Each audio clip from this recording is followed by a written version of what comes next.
بسم اللہ الرحمن الرحیم۔ السلام علیکم ناظرین، خواتین و حضرات۔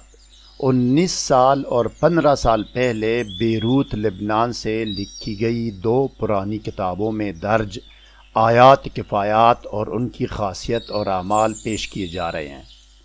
آیات کفایات کی خاصیت اور اعمال ٹیکسٹ ویڈیو میں دیکھیں گے۔ یہاں میں آیات کریمہ پڑھ کر سناتا ہوں، اس طرح پڑھنی ہے ناظرین۔ بسم اللہ الرحمن الرحیم۔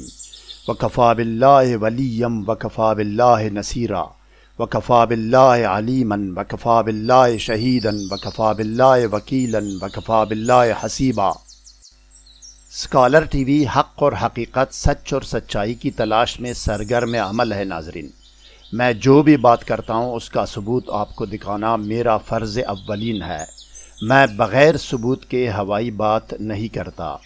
مزید جاننے اور آگے بڑھنے سے پہلے اس ویڈیو کو لائک اور شیئر کریں، اسکالر ٹی وی کو سبسکرائب اور بیل آئیکن پر ضرور کلک کریں۔ شکریہ ناظرین۔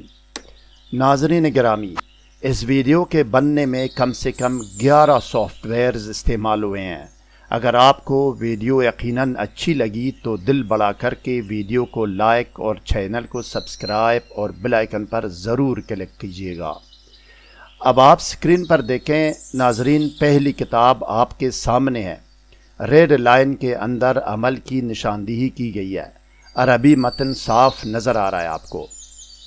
اب دیکھیں ناظرین، دوسری کتاب کا پہلا صفحہ اسکرین پر آپ کے سامنے ہے۔ عربی آپ خود بھی سمجھ سکتے ہیں، کسی اور سے اس کی تصدیق بھی کرا سکتے ہیں۔ اب آگے یہ دیکھیں ناظرین، دوسری کتاب کا دوسرا صفحہ بھی آ گیا آپ کے سامنے۔ اچھی طرح آپ تسلی کر لیں۔ اب آئیے ناظرین، ٹیکسٹ ویڈیو کی طرف جاتے ہیں اور دیکھتے ہیں کہ آیات کفایات کن مقاصد کے لیے کس تعداد میں پڑھنی ہے اور طریقہ عمل کیا ہے۔ آئیے